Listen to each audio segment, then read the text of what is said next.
let it count up. So there's a little something to snip. Summertime. You hear about how hot it is out west, Paul? Oh, here too. Sig, really? We set a variety of records over the past 2 weeks. We had several 100-degree days.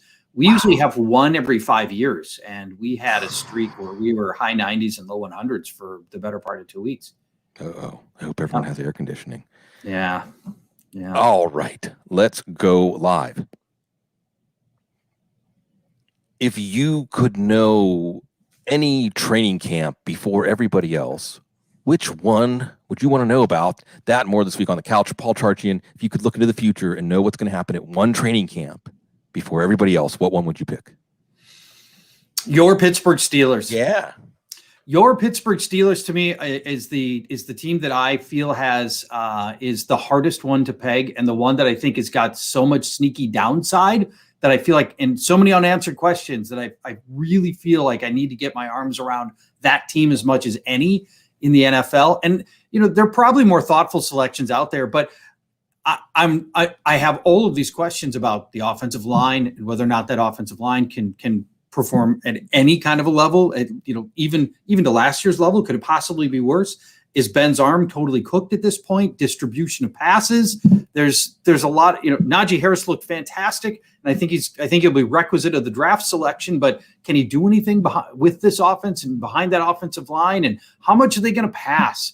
And they can't be dead last in run percentage again this year. They've got to start to even that out. There's so many questions around your favorite team, and I would love to have answers to that, because the fantasy ramifications are the difference between first and last place potentially if you get things right and wrong on various Steelers. Yes.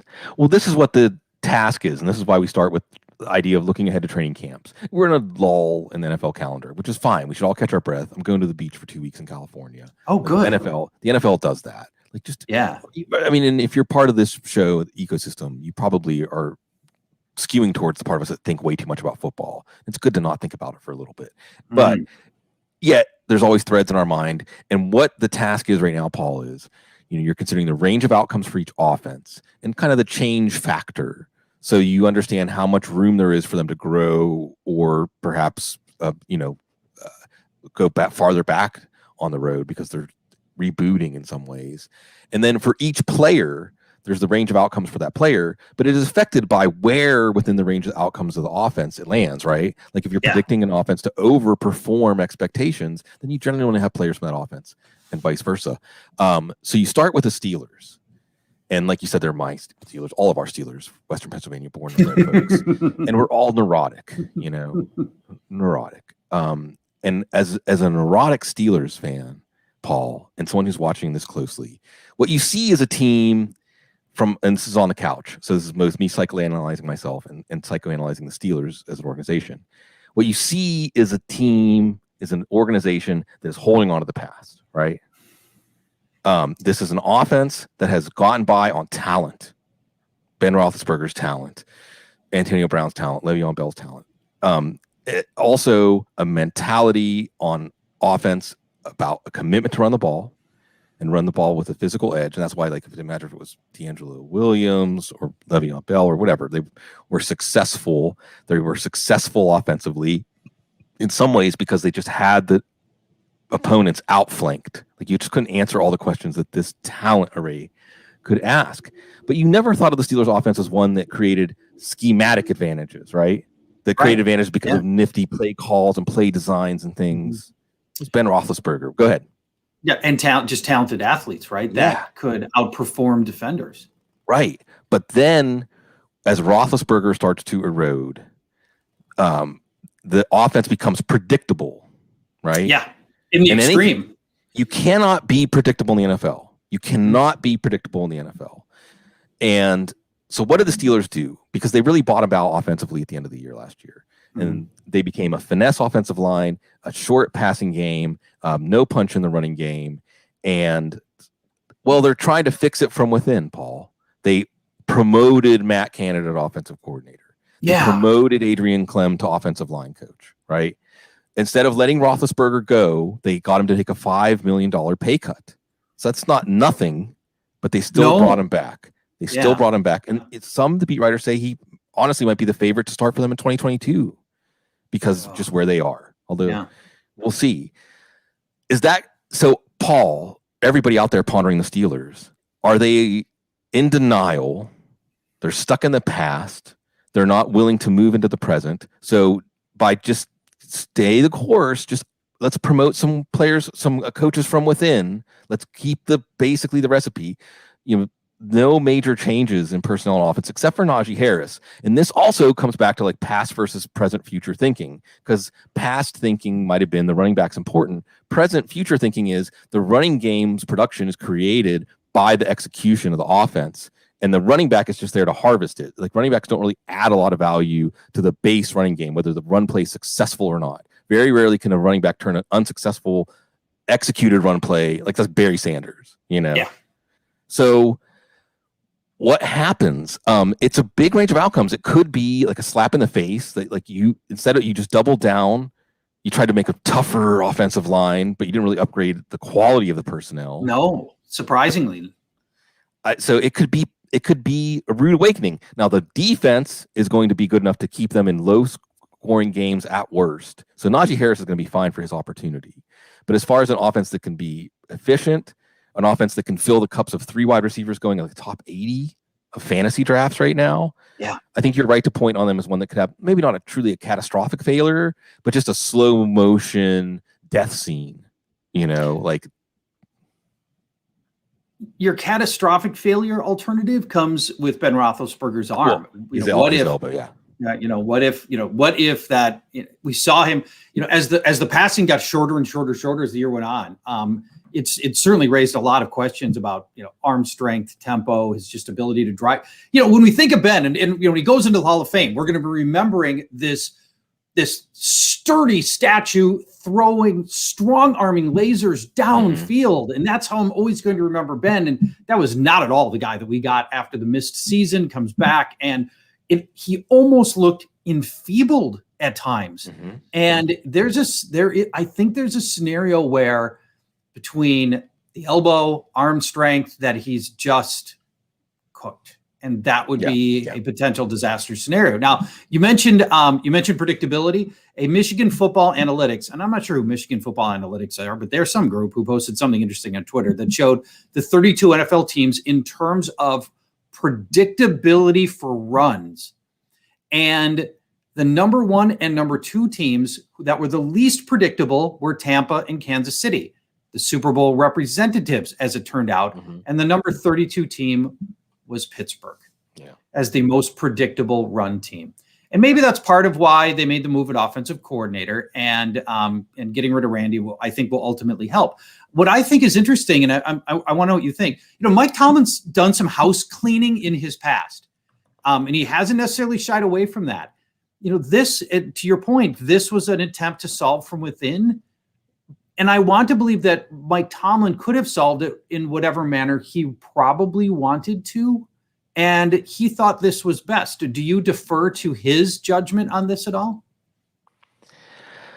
It's hard to say, right? I mean, this is, again, it's all perception and framing, because a lot of people would say most NFL organizations would want Mike Tomlin. Mike Tomlin is one of the most successful coaches in NFL history. Consistency. And I think what Mike Tomlin's strength is he's always going to get buy-in from his players. And there's just that Steelers way mystique. It's a business-like, kind of like, without even saying it, we all know why we're here. We're here to win. We're here to play football in a way that is impressive and worthy of the Steelers logo and the black and gold and everything like that. And the team can really embrace and adopt that under him. He's a leader of men. Is he a tactician? Is he, most importantly, somebody to lead an organization through a transition? He's never had to do this, right? I mean, he inherited like a Super Bowl winning team. Yeah. So they've never had to do this. Now, the Steelers, people talk about the Steelers and their transitions, lack of transitions, continuity, head coach, but keep talking about Roethlisberger, and they've had him for so long that they haven't really. And from all outside indications, Paul, like I don't know if they know what a good quarterback prospect looks like. They haven't drafted one yet. No, they've tried. They've tried. They haven't. They've planted seeds. Look, they've planted seeds, and they haven't even got a consistent backup out of it. Right. They haven't even got somebody that can just be there. Like, hey, his backups go. He's not that bad. He knows the offense. He's been with the organization. We developed him. They haven't even done that. And I'm sure when they drafted Mason Rudolph, a third round. Yes. I think third round. And I'm sure at the time they were thinking maybe someday he's a successor to Ben Roethlisberger. Right. And obviously, because that's a third round equity for a quarterback, there is some hope that you don't start week one, but you do potentially, hopefully have an opportunity to be a valuable starter someday, like any third rounder would be. Yeah. And to your point, they got somebody who's not even a functional backup. No, although they extended him. But there's Dwayne Haskins. There's a lot of hope around Dwayne Haskins. No. And we'll see. But Charge, what else, man? Like, what else is catching your eye? Well, can we just stick with your team for just a minute longer? Sure, please. No. So I just think Johnson and Smith-Schuster and Chase Claypool are just fascinating. All three of them. I mean, arguably the best three deep set of receivers in the NFL. Deante Johnson with all the targets and really good after the catch. He managed to get himself open, but you've got the drops, and you worry about that at least a little bit. Doesn't always score as much as we want. Juju Smith-Schuster, who couldn't break a tackle last year. Right. It's all short passes and fast tackles. He had the second shortest average depth of target in the NFL. He turned 128 targets, which is a lot, into 831 yards, which is nothing. And then there's Chase Claypool with the gigantic touchdown numbers and the contested catches. He had 13 and a half yards per target, which was among the deepest in the NFL. And, where does he go in year two? I just think they're fascinating storylines with all three guys. And, the fact that Juju tested the waters, didn't get much, and then went back to his old team, I thought a little bit with his tail between his legs, got $8 million, which isn't bad, but I'm sure nothing, a 1 year, $8 million deal isn't anything near what I think Juju thought he was going to get. No, it's 24. And that you're right. And the Juju thing is fascinating because it's arguable, Paul, that the reason he was a flop in free agency was how the Steelers used him, what you described. So, I mean, look, again, I just brought up, Paul and I were talking about it before. There's been a change in the home buying situation, but we're not going to talk about that. I should just do a separate real estate pod. I really feel now, Paul, after being a home buyer in this market and all the intensity it takes, plus like as a fantasy football analyst expert, just the way you approach like a task in life, right? I feel like I could be a real estate agent now. Like I feel like I could be a real estate agent. Maybe that's what we start doing. You could. I mean, fantasy analysts, your design. It's the same idea. It is. You are out here grinding up numbers, looking at analytics, and then presenting a case and building an argument for a position. That's a lot of what it is to buy homes and look at the value homes and the comparables. It is cool. It's crazy though, but it also involves human psychology, which is totally unpredictable. Like at the essence, human psychology is unpredictable. Anyway, you're going to drive a bargain, right? And teams looking at Juju in free agency knew they could drive a harder bargain with him because he was used like a stationary, close to the line of scrimmage target. And I'm still surprised. I mean, I guess there's continuity again within an organization like your workplace that maybe Juju just valued that over the uncertainty of, say, Kansas City, where I was just surprised if Kansas City was offering something similar. But you're right to say, like, let's look at these three receivers, or let's try to project how the target's going to be distributed. Because really, Deante Johnson looked like a number one last year. He can beat man coverage, he can beat zone coverage. Even in the one game whenever Roethlisberger came back to life against Indianapolis. And that's your prayer, by the way. If you want to let your prayer granted as a Steelers fan, second half against Indianapolis, Roethlisberger was drawing up plays in the dirt like the good old days. Maybe that's what they just need to do. One more ride, right? Because it worked. And he looked like his arm came back and everything was good. So Deante Johnson, after he got over the hiccups with getting banged up earlier in the year, he was a number one. He and Roethlisberger had great chemistry, and Juju was underwhelming. And then there's Chase Claypool. And, Chase Claypool was an absolute sensation at times, but does he mesh with the strengths of Roethlisberger? Does he mesh with the strengths of the offensive line that would need to provide time to throw downfield? Yes. So, I'm a little more lukewarm on him. But there's another layer to this. And then I'll wrap it up and say it's not a Steelers show, as we spent the first quarter on the Steelers. It's good, though. I love talking about the Steelers. They were poking around with kicking the tires on Trey Turner. Okay. And David DeCastro he was apparently present, but he didn't practice at minicamp. And all I can tell you is, and you're around this stuff enough, Paul, your spidey sense tingles when you see people that cover the team saying, how's DeCastro's health? Yeah. Yeah.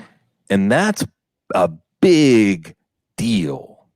If we hear later on that, hey, DeCastro starts camp on the PUP list, right? Like DeCastro isn't ready, then that should send up a red flag. And that's your linchpin of the offensive line. That's your one safe spot on the entire offensive line. Yeah. The one guy you think you can count on is your right guard. And if DeCastro can't go or is in some way enfeebled, that's going to be a huge problem. And I'm looking at the depth at the position across the offensive line. It's not good. No. Aviante Collins was in Minnesota for a minute. Right. I know you don't want to start him. Yeah, I know. It's all bad. I mean, what I mean is, as it is, you're counting on like Zach Banner and Chuks Okorafor at tackle, and he's got to flip sides, right? Right, and then there's like Joe Haig, who like is a Band-Aid, or a rookie, a 4th-round rookie out of Texas A&M at tackle, and at guard, like you said, like it's the same kind of thing. Like it's not. I mean, you're talking about unproven starters with unproven backups, basically, or very low ceiling backups. But it doesn't have to be all gloom and doom. We've already used the term enfeebled twice, Paul. So let's get back. We were talking about getting in shape before the show. Like, what's an offense that you feel like is going to come back like buff, like in shape? Well, I'm going to go with the Rams. Not that they were terrible last year, but and I know this is a very chalky take, and if I had put more, it was the first thing that came to my mind when you asked. And it's not just because the upgraded quarterback is substantial, and I believe it is substantial, but also because Cam Akers, I think, is sitting on just a fantastic season. And I believe that offense is better when it has a workhorse back like Todd Gurley was. And I really believe most people still have the 3 months in their mind in which Cam Akers was being shuttled in and out, and not those final 6-7-ish games of the year. From week 12 forward, Cam Akers he averaged 23 touches a game. 23. Yeah. And we know that Sean McVay to me is one of the two best offensive minds for head coaches, he and Kyle Shanahan. And I'm convinced that whole offense takes a sizable step forward. You can look at Van Jefferson, who I think is a great candidate to get a lot better as well. And I just think that offense is gonna be great. I think the Rams are going to the Super Bowl. They're my NFC Super Bowl team. Great defense carries over from last year, and I just feel like this offense is set and ready to be a lot more reliable than it was last year, where it was really an inconsistent offense for much of the season. Well, you look at Sean McVay with Matthew Stafford, Paul, there's a parallel to Kyle Shanahan with Trey Lance, right? Where it's this idea that the coach says, now I can do what I wanted to do. Yeah. Now I can run the offense I want to run. Mm-hmm. Now I don't have to be limited by this quarterback. And unlike Trey Lance, where there's developing the quarterback, Matthew Stafford's ready now. So it is exciting. And there's a delta, right? I mean, so in that range of outcomes for the Rams offense, how big is the delta from Goff to Stafford? But how much is that amplified by Sean McVay saying, now I can bring all my savoir-faire, daring do as a play caller and play designer back to this offense, right? And so there's a double boost. There's the boost of just the quality from Goff to Stafford, but there's also Sean McVay deploying his players in more aggressive and visionary ways. And there's the 5 wide receivers. What's going to be interesting here is, do we see something where Tutu Atwell and Deshaun Jackson, doesn't it make sense to sprinkle each of them in like 12 plays a game? Yeah, perfect, right? And Van Jefferson can play every position at wide receiver, so he can continue. You almost think of it like hockey lines, Paul. You're up in Minnesota, so we can talk hockey, right? Hockey, where you're always shuttling out like a really fresh player who's going to be able to keep pressure on the defense. So this is exciting. And then you have Cam Akers, and like you said, don't think about the first 3 months. The last month of the season showed they're fully committed to him. However, let's talk specifics where the rubber meets the road in fantasy football, okay? Because if you're drafting and you draw like 10, 11, or 12, you're drafting in the late first, one of your options, well, certainly if you're going to go running back, your options are likely going to be Akers, Chubb, we're talking PPR, Eckler, yep, Mixon, maybe Najee Harris. If we're talking all that gloom and doom for the Steelers, and you're like, no way, Najee Harris is the sun that makes the clouds go away. Najee Harris is in that mix too. So are you saying Akers over any or all three, Chubb, Eckler, Mixon? At the risk of never appearing on your show again, Yeah. I have Cam Akers right now with 2 months to go. Yeah, he's my number 4 ranked running back. There you go. Okay, no, that's it. It's beautiful though, because if this is a high efficiency offense, like again, you bring up Todd Gurley. What percentage of what Todd Gurley did for fantasy football was Todd Gurley, and what percentage it was a humming McVay offense? Right. And if this is a humming McVay offense, the running back, the point of the spear to score, and Akers can do things in the passing game. I guess it also would go with that too, is don't sleep on Darrell Henderson just as an injury upside, lucky, make your season guy. Right. Because again, we're saying it's the offense.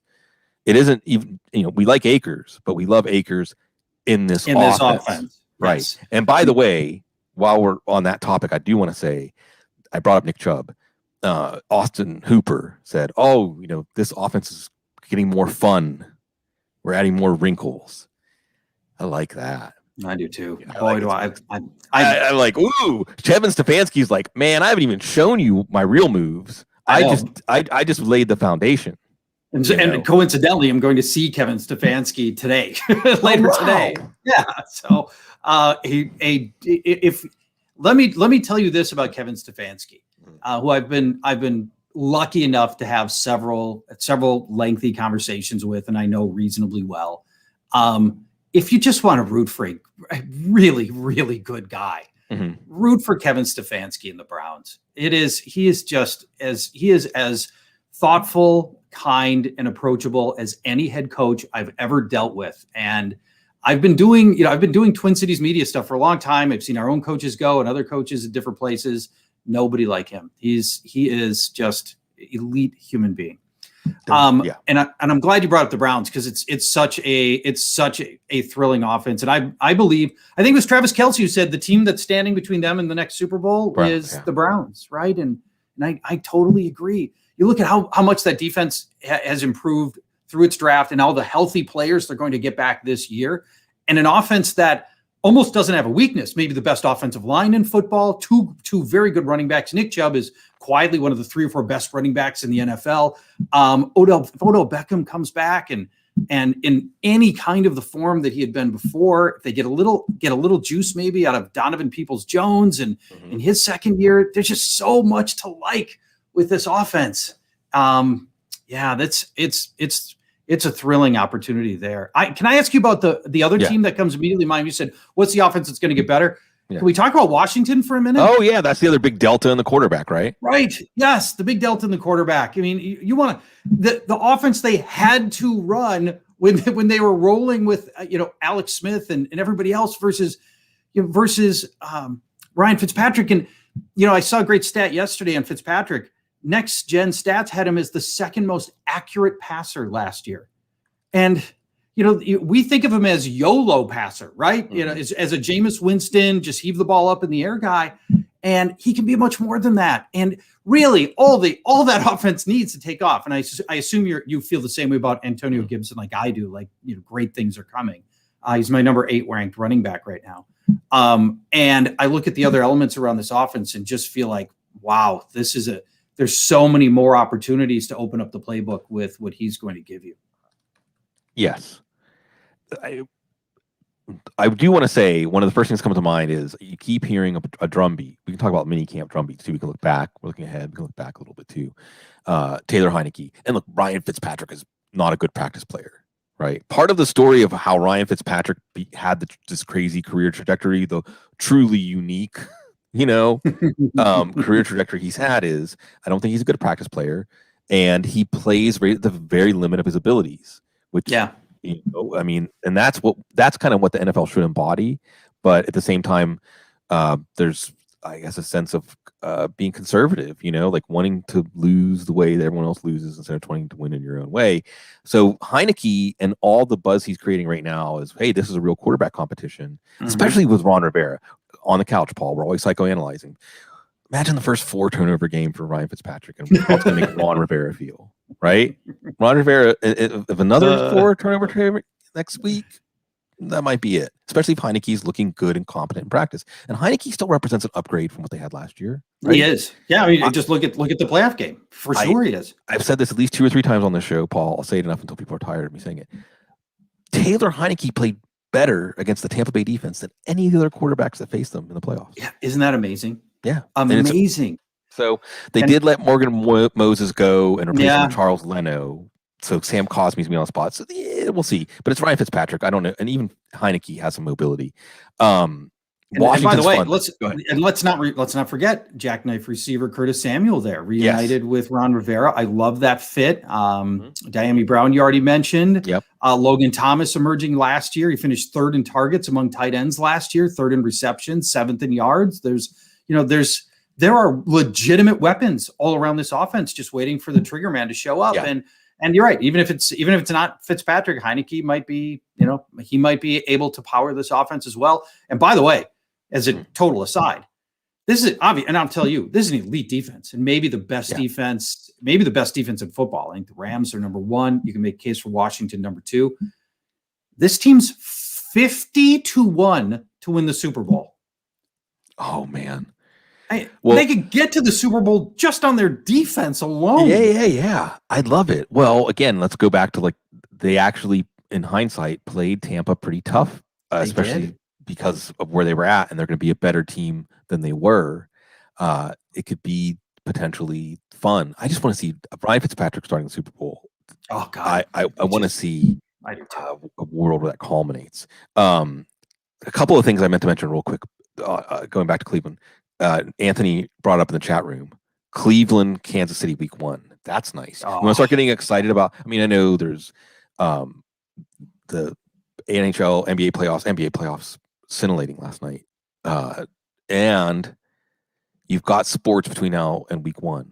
But to get excited about the season, start thinking about that. Cleveland, Kansas City, week 1. Jared, all the other Cleveland fans out there. Isn't it wild, Paul, how 2 years ago, the idea was, is Cleveland about to make that step after the way they finished Baker Mayfield's rookie year? And then it all went again. And the hires, it's the hires they made, Kevin Stefanski. And that was the hire they were supposed to make the year before. Sometimes you get a second chance, Paul. Sometimes you actually get, not in the housing market, but you sometimes get a second chance. Well, and to their credit, they were wise enough, this Browns ownership, to cut bait after 1 year of Freddie Kitchens. And eat the sunk cost. What's it called? The sunk cost. I don't know. Fallacy, something of sunk cost. The fallacy. The sunk cost fallacy. Maybe that is it. At some point, you go, okay, this is wrong, and I don't care what it costs. We're going to make a change. And sometimes you just have to do that. And I give them credit for having done that. And I think that was a huge part of how they got to where they are today. And great GM too. And Andrew Berry. Yep. Great GM who's made so many fantastic moves since he's been there. So I think that's a huge part as well. Love their defense. Love the moves they made on defense. And Washington's fun. It's every time I go back and project that division, Paul, I just feel like there's the Giants at the bottom, no matter what. It just feels like they're not going to get the drop on. It's just they're too lumbering as an organization, no matter what their plan is. It's time here we're spending with Paul Charchian, and I suppose so I don't forget because we get carried away with our topics. Someone already asked about it, so I said Machete Leagues. Machete Leagues actually pretty cool. That's a different league. The Machete League, Paul, is where you lead the revolution against the other teams and change the rules of the league or something. God. We got I don't know what that is, but I'm very interested. Anything that changes the rules mid-season, I don't know. I'm just thinking the machete is kind of but we're talking about the guillotine, which also is a symbol of revolution. And the revolution is in fantasy football. I just want to folks, if this is the first time you've heard me say Guillotine Leagues, go to guillotineleagues.com. It's open, right? We're open for Yep. We've now opened for this season. Yes. And it's a really awesome. I really feel like, Paul, we've talked about this before. I feel like you captured what it is about board games that make people really excited to play new board games, because it's a new puzzle. It's a new way to engage your mind in a familiar background. But let's record the commercial for Guillotine Leagues right now. Really, I should also say subscribe to Football Guys. Yes. But check it out, folks, because the idea is a team gets eliminated every week. How are things going at Guillotine Leagues right now, entering 2021 season? Yeah. So, and again, the premise is every week we start with 18 teams, no head-to-head. Every week, the low-scoring team from that week gets cut, and their players go to the waiver wire. And so, yep, feed on the corpse. And it is the pandemonium on the waiver wire, and the strategy on the waiver wire is amazing. If in week one after week one you've got a whole roster that hits the waiver wire. And so, somebody picked up when Aaron Jones in the first round, and then they went Michael Thomas in the second round, and whatever. Those, George Kittle in the third round, they're the waiver wire. And so you have to try to figure out, when do I spend and how do I spend my $1,000 for the year? And do I push all my chips in early because I could potentially start, who did I say, Aaron Jones? I could potentially start Aaron Jones for the rest of the year. Right. And that's a viable strategy. Or do I wait, because every week there's going to be another Aaron Jones or somebody like him that's going to get dropped, going to get cut. And it's the strategy is fantastic. The anxiety, because one bad week and you're out. You're playing not to lose. You're not playing to win. It's a very different mindset, Sig, where you just don't finish last is all you have to do. Just don't finish last any given week. And it's a different mindset. And so for those of us that have been playing fundamentally the same way for 10 years and 20 years and 30 years, this really challenges you and uses the other side of your brain in a way that you're just not used to. And the Guillotine League it's really fresh and different. And Sig, I know you've played for a while. You've generally fared pretty well as well. And excited to have you back in our league too. Yeah, I look forward to it, because what it does is, like you said, waiver wire becomes more like 4-dimensional chess. Lineup setting is hugely important. Yes. I mean, your one lineup decision every week, one lineup decision can be the difference between like how your season ends. And that's the deal. And the other part is, because of that, you sweat the games. You always do a good job sending out the email in our league of like what teams need to stay alive, what the scenarios are where teams could end up, if they seemed safe at like 5:30 on Sunday, or no longer safe, because of mortality, because there's mortality every week, and it adds significance to every choice you make in your strategy. So it's fun. It does. It's in that regard, it's like a playoff. It's like a playoff game every week, because just like the playoffs, right? Your next loss is, and you're done. And it's pretty easy to avoid the guillotine in week one when there's 18 teams. When you make it halfway through, and now there's 7 of you left, it's harder. And oh, by the way, you got to see, when your roster if you make it into November, your roster is bonkers by that time. It's ridiculous. It's all-star teams. So it's fun. You mentioned Kevin Stefanski, and that he's thoughtful and kind and approachable. And I meant to say, like, barge in and say, like, don't we want to live in a world where those qualities are selected for, where those qualities are rewarded, where those kinds of people excel or flourish?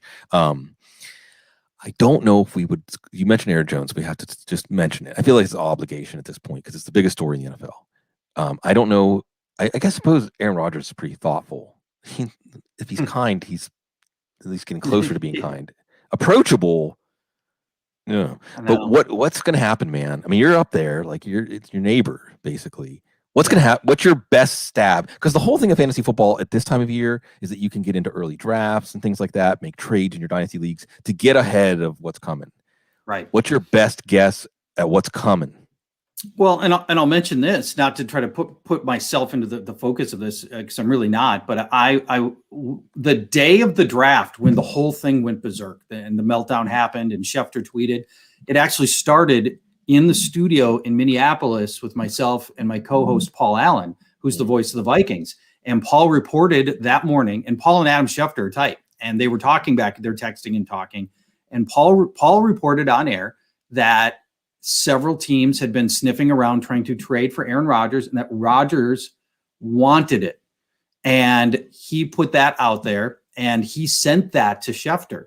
Schefter then checks a bunch of other sources and decides to run with it 3 hours later, and the whole thing blows up. And the feeling from, and I don't have any inside information, to be clear on this. I only know from talking to other people who probably don't know exactly either, but super set in. So, he feels very strongly about not playing for this team. That said, the number of times that players have felt that way in June and then not dressed up come week one are, basically Le'Veon Bell. There aren't, Joey Galloway did it for half a season 20 years ago. There just aren't that many cases where people walk away from the money, and especially not this much money. So I'm working under the assumption that he will ultimately be there. Do you feel differently than that? I will say that a trade feels remote in possibility. So Denver fans, I'm sorry. I mean, I would not be trying to put together, if you want to put together a fun best ball tournament lineup that will just crush it if Rodgers is traded to Denver. Okay. I just don't think it's going to happen. I don't think Green Bay is going to trade him.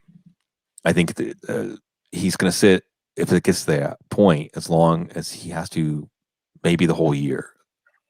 However, the reporting on this is very difficult to discern a pattern in, because I think what you have, especially in the organization itself, Paul, is panic. Oh, for sure. They're panicking. Absolutely. They're on tilt. Green Bay is on tilt right now. And when you see former players saying, I think the cooler heads will prevail and come around me, that's emotional. And that's okay. I mean, nothing wrong with being emotional in your perceptions of things, but that's what the Green Bay Nation hopes happens. But it really comes down to Rodgers. And we're trying to project the psychology of somebody that we have, like, I always say peeking through keyholes. I don't even know what to call it, peeking through keyholes. If we're talking about a psychoanalyzing player, it's like we're going through their garbage, really. Yeah. We're not even getting to look in the keyhole. And if there's a guy who could join Le'Veon Bell, as far as like his disposition, Rodgers seems like that guy. So it's very difficult to project, but the two outcomes seem to be Rodgers shows up or Rodgers stays away. It's so binary. It's such an epic win-loss for those fantasy players who bet on one side or the other.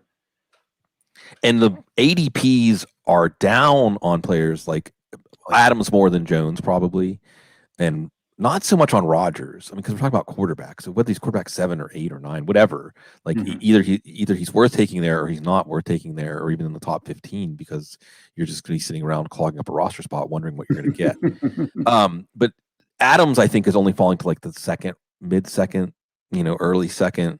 Yeah. That doesn't reflect the risk. And Jones, you could arguably say, he's less exposure to Rodgers than Adams, although still total touchdowns, rushing efficiency, all those things all goes down. Rodgers too. Yeah, absolutely. So and Jones hasn't fallen again that much, but it is a running back. It is a scarcer position. You might be able to get him in the second round. And it is just comes down to, like you said, Paul, like if we're looking at this, like fade the holdout, always fade the holdout. Rodgers is going to show up. Maybe he'll show up in week 2 or week 3, but and that's the point that you actually want to buy into the Packers, is like the week before the season, the late drafts. Lots of panic. He hasn't shown up yet, and that's when the Packers, like, trying to get arbitrage buying opportunities on the Packers right now. It's it's not the time, and this is still continues to be in a holding pattern. Is there anything else, Paul? Can we talk Vikings for just a minute? Yeah. Sorry, there are a couple of things that have come out of mini camps and training camps that I think your listeners would be interested in.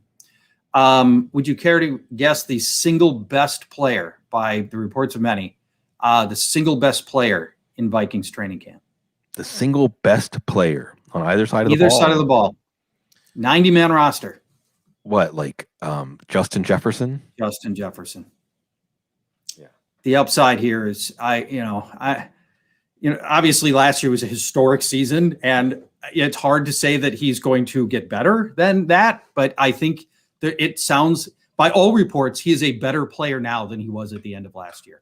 Yeah. And it's just the upside is so high. The only thing that will suppress him, and I think that keeps him out of, say, a top 5 fantasy ranking, is just the orientation of the offense is what it is, and will always be with Mike Zimmer until Mike Zimmer leaves. And so just the sheer volume. In fact, he was the first player, history of NFL, to get to 1,400 yards on less than 125 targets. Right. So just the efficiency last year was extraordinarily high. And, he may not get to 125 this year either, but I think the efficiency will be equally high, if not even higher. So Justin Jefferson's look great. The landmine that I want to make sure people are aware of is Irv Smith. And not that you were taking Irv Smith early, and right. There are a lot of things that we love about him, but he is locked into, and then I know there's a strong temptation. Kyle Rudolph's gone, and he's the natural guy to step into that. They love Tyler Conklin, and Tyler Conklin's going to eat a bunch of his reps, unfortunately. And I don't think Irv Smith is going to, unless something changes, and there's still plenty of time for it to change. I don't think Irv Smith is going to be a reliable fantasy producer that you'll feel comfortable starting at probably any time. Despite the touchdown binge late last year. Yes. Yeah. And the thing is, you don't even have to project a change from last year to put Tyler Conklin in roughly an equal role in the passing game to Irv Smith, because he was in roughly an equal role to Smith last year. And Conklin is a receiving specialist, like a wide receiver tight end / tight end type. I think was it one of the directional Michigans, like Central Michigan. I don't know. So yeah, and that's something I've brought up a few times on my Twitter feed. And Irv, let's put it this way: don't think I'm going to be okay tight end because I'm just going to wait and get Irv Smith. Right. At least maybe get someone else in that same tier, or maybe pair him up with someone like a Noah Fant that might be a little bit safer and see what happens. The Jefferson thing, and every time we talk Jefferson, I think we talked about this the last time you were on, or one of the previous times you were on. Do the gritty, right? It's New Orleans. I'm always gonna show out for New Orleans, man. And with Jefferson, it starts to stagger your mind, Paul. What if Joe Burrow was actually holding Jefferson back? Really? Seriously? No. But I mean, what if it actually is Joe Burrow was surrounded by obviously tremendous talent on offense and a tremendous offensive line, and Joe Brady pulling all the strings for him? And this isn't to take away from Burrow, because I love Burrow's like heart as a leader of men. Yeah. Again, the on-the-field leader. And I think the Bengals are fine with him. This isn't to say he was overrated or anything like that. But this is just to talk about how singular Jefferson might be.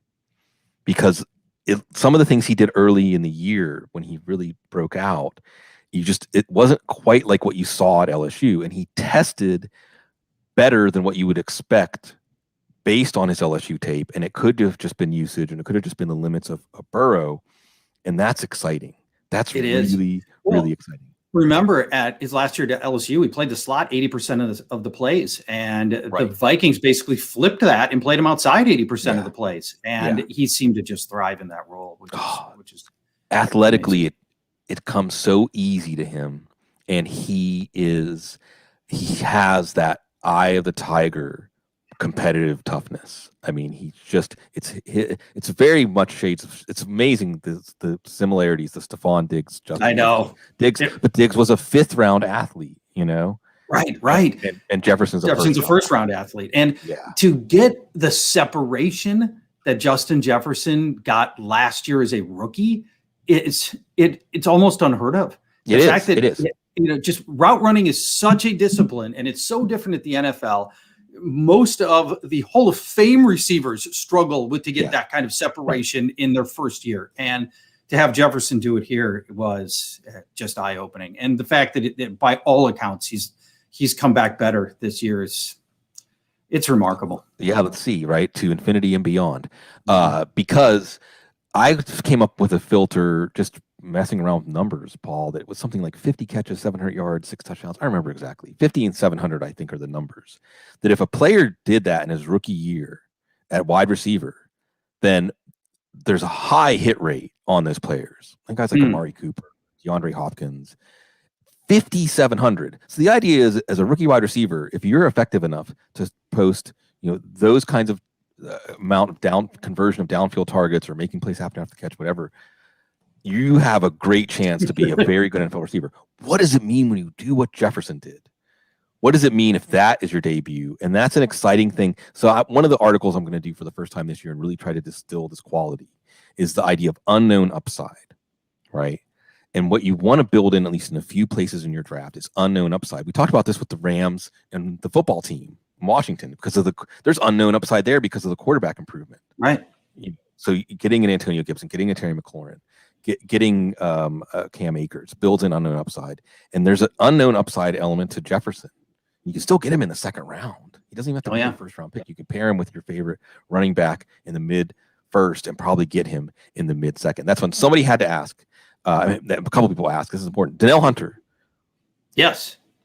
So he threatened to hold out. They restructured his deal, gave him more guaranteed money, and he's back and looked healthy. So the expectation is that he will be their starting end. And when we last saw him before last year's lost season with a neck injury, he was borderline awesome. And the assumption is that he's going to be back to that. He's in shape, which was important. We hadn't actually seen him in a year, and because he didn't practice, all last off season, he missed all training camp, and then finally they gave up on him and put him on IR. I think late, shortly before the start of the season, or right after the season started. So after not having seen him, he's looked good. So the assumption is that he's going to be back and going to be as effective as he was. And for as bad as the Vikings defense was last year, there's a whole renewed optimism now because of all the changes to the team. They're starting like 8 new players this season, and most of them are proven players. Sheldon Richardson and Dalvin Tomlinson and Michael Pierce, all new. They get Anthony Barr back. Patrick Peterson, right. An identity player, a player to give the secondary an identity. And boy, did they need it. Oh, did they need it. The guys they were rolling out at corner last year were a disaster. So Xavier Woods is here now at safety for a little, and he'll be a starter actually. Mackenzie Alexander returns back after leaving for a season, and he'll play in the nickel. Bashad Breeland, who's can be a very effective corner, will also probably start, and it gives him the luxury of pushing Cameron Dantzler down to dime back. So. Yeah, the defense should be a lot better, much more what you used to getting out of Mike Zimmer this year.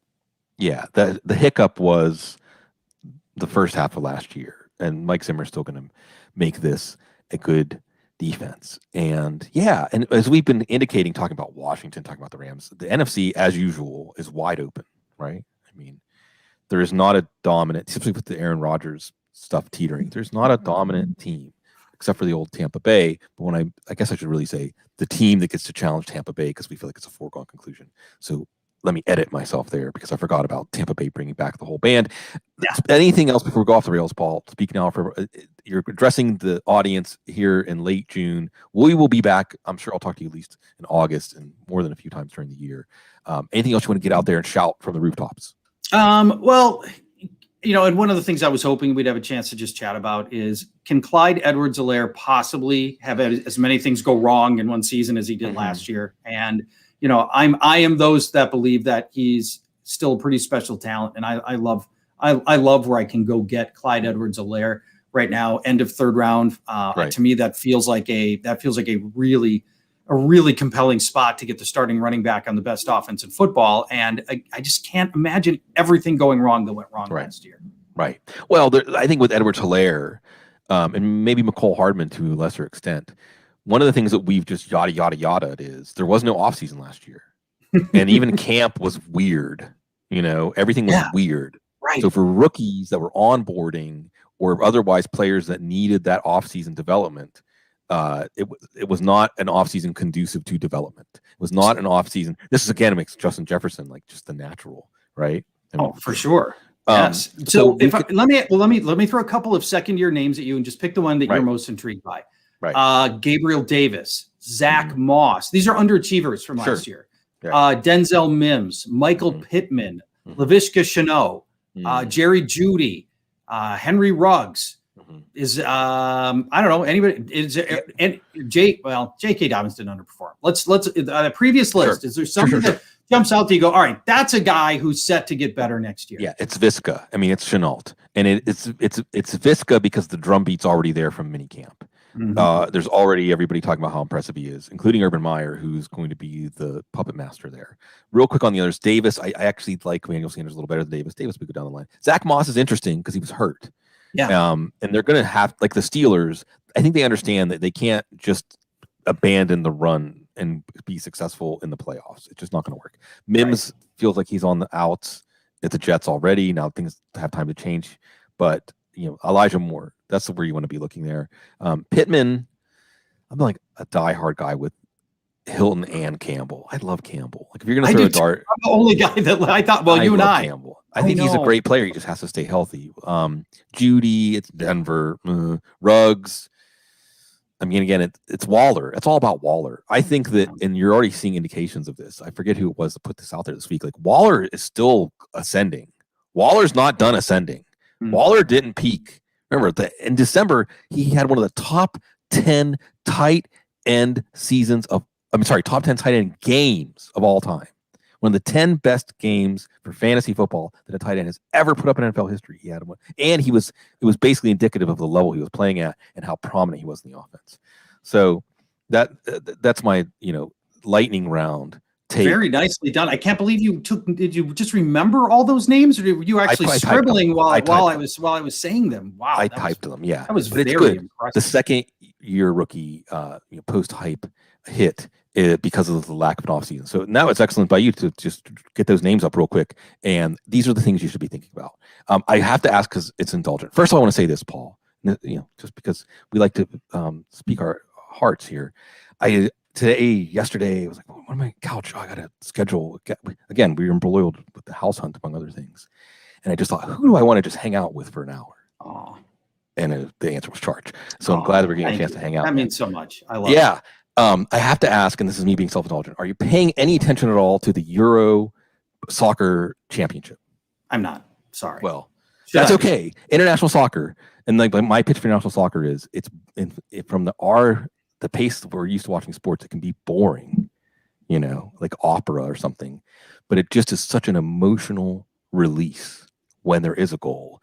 And because they're playing it in like 11 different countries this year, there's been this incredible story that played out where in Denmark opened in Copenhagen, and their best player, Paul, did you hear about this?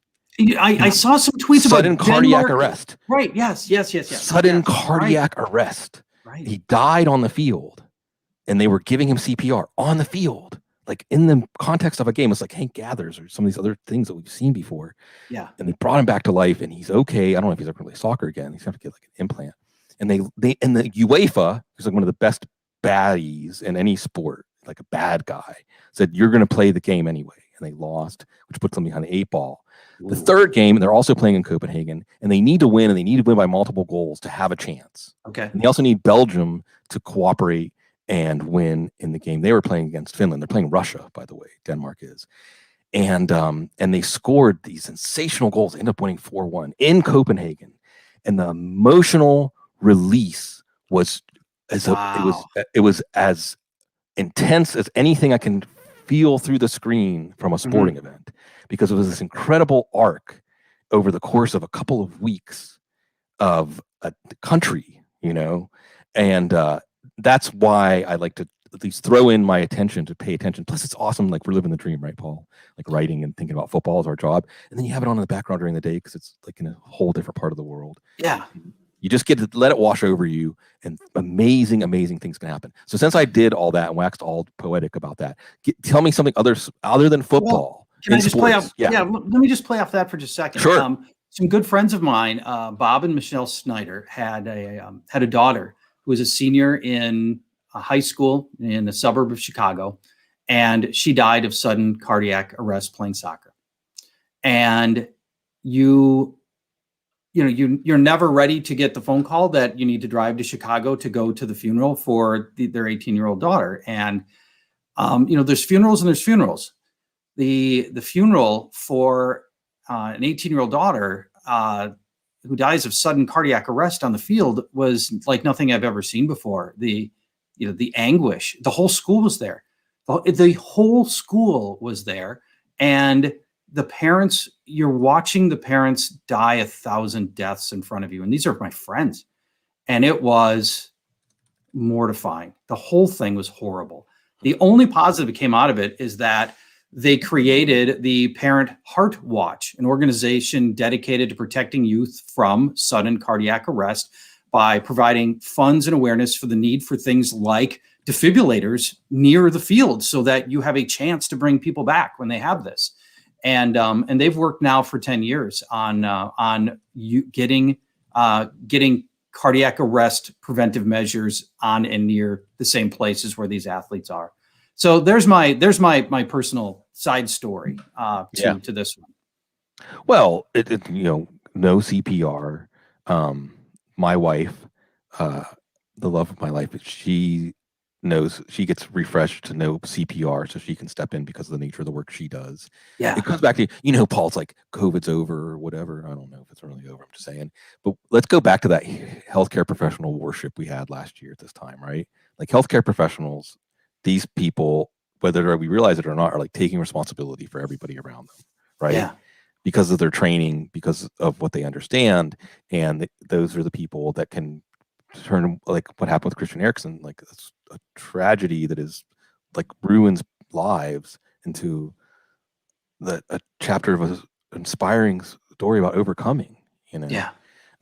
So yay, healthcare professionals taking responsibility for all of us. I had this idea. I'm going to show you just how weird my brain is. I had this idea, Paul, that is kind of like a national core. You think of like military service as something everybody has to do when they're 18 or something like that. Yeah. What if instead of when you were 18, you spent like a year or two and you just studied something having to do with health? It could be mental health, it could be nutrition, it could be exercise, it could be just something to do with health. And you become an expert in a way to help make people healthier, the people around you. Everybody just has some, maybe, it could be anything. It could be like your teeth. It could be whatever, how to take care of your skin. Yeah. I think it's fascinating. I don't believe in making people do things, but we fund a lot of money to get somebody to spend 4 years in the military. Right. If we funded the same amount of money to have a program where people did this, and you decided I want to spend 4 years, I'm not medically trained. Like, people that go into the Army don't generally have military training when they walk in the door. You walk in untrained and you learn something about public health. Yeah. And maybe it's mental health, whatever. And, it could be a lot of different things. And you spend 4 years doing it. And I, personally, just my orientation, I would rather fund that program than fund the Army. And so, that would be fascinating to see what kind of, what do you have? And by the way, after 4 years of learning that, you've given somebody an asset, a career asset that does public good for the rest of their lives. Exactly. After 4 years in the military, what you can really do with that. In some cases, lots of things. There are many great vocations that can come out of military service, but there are a lot of them that can't. I mean, you can only shoot so many people, and once you if that was what your skill was as an infantryman, that's not necessarily cross applicable when you leave the Army. So, that's a fascinating idea. It is. Well, the idea just being to align like public goals with personal goals, like align personal self-improvement with community self-improvement. And really, Paul, there's like a 10-minute long rant about the militarization of police and where a lot of the military have ended up and what has happened. And I have to end this now. And it's probably good because that's the real show that like my brain wants to unfold. You and I did that show at this time last year when Minnesota was burning to the ground. And there's always a lot going on in the world. And it's always fun to chew it up here with Paul Charchian. GuillotineLeagues.com, folks. Check it out. Trust me, you'll be happy you did. And footballguys.com, fantasy football, everything's back in your life. We're back in your life. We appreciate getting to spend time with you. It's exciting to look forward to the time we get to spend with you, the audience, and that you allow us to do this. It's a great privilege, and we hope we continue to have that. So thank you, folks, for joining us as always. To plan a little, even staycation.